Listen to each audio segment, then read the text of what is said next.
Round 14 of the FIM MX2 MX1 Motocross World Championship was held at Gaildorf in Germany. It was the European round, and it was a big weekend for both KTMs of 84 Jeffrey Hurlings and 94 Ken Roczen. He made this mistake while closing in on his teammate, and as it stood, Roczen would not gain enough points to maybe win the championship. But further ahead, we've got Arnold Tonus, who was battling. He led briefly at one stage when Hurlings made this mistake here.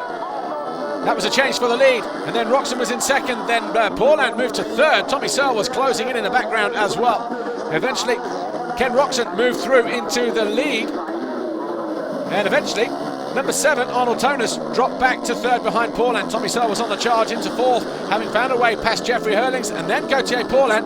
He made this mistake, but was able to keep it up and running, didn't lose too much time, and eventually challenged Arnold Tonus to move into second in the race. So it was Roczen from Searle, Tonus third, Paulin fourth, but a great win for Ken Roczen.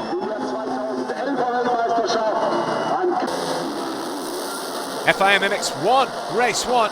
And the Kawasaki's of Xavier Borg, Jonathan Barragan were all up there in the mix on the early stages, but no one put the money on Evgeny Bobryshev, who started second and before the end of the first lap was already leading. He went on to win comfortably at the head of the field. Jonathan Barragan crashed out spectacularly, and he would pick himself up and go from 17th to 12th come the checkered flag. Max Nagel riding at home. He started to fight his way through from 9th, but Stephen Frossard, he crashed out and would not remount. He went from 3rd position around about the halfway mark, and that would be enough to hand Tony Cairoli his 5th World Championship crown, despite what happened to him, even if he didn't finish the moto. A couple of laps to go, he found a way past Max Nagel to go 3rd, but Bobryshev hung on for a great win. Cairoli came round to finish in 3rd. He was then crowned World Champion. MX2 race 2, and this time Ken Roczen found his way into the lead, but before you know it, his teammate Jeffrey Hurlings found a way through. Tommy Searle battled with both the KTMs, pulling them both in. He moved into 2nd position with a great pass on Ken Roczen. He then went after Jeffrey Hurlings. As it stood, Ken Roczen would not be world champion at this stage. Tommy Searle though caught Hurlings, made a mistake. Roczen went through into 2nd, and then tried to challenge his teammate for the win. He lost the front end right in front of the main crowd area. He picked himself up in 3rd place, and once again the title was going down to the final round of the season.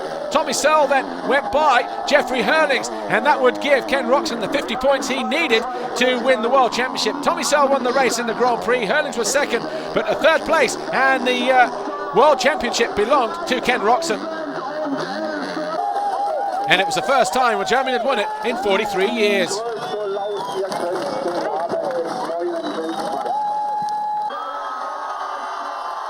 And the gold plate in front of a packed audience here, and an emotional Ken Roczen as he took his first ever MX2 World Crown.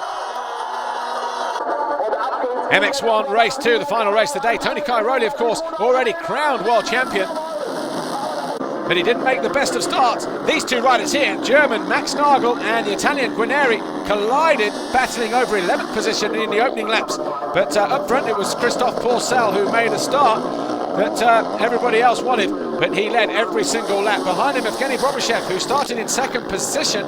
He was there for the half of the race.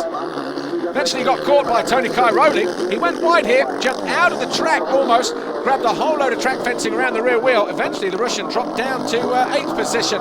His teammate, Rui Gonçalves, stalled and would go on to finish in 4th, but Max Nagel had another big crash here when he lost the front end on landing and would only finish in 10th.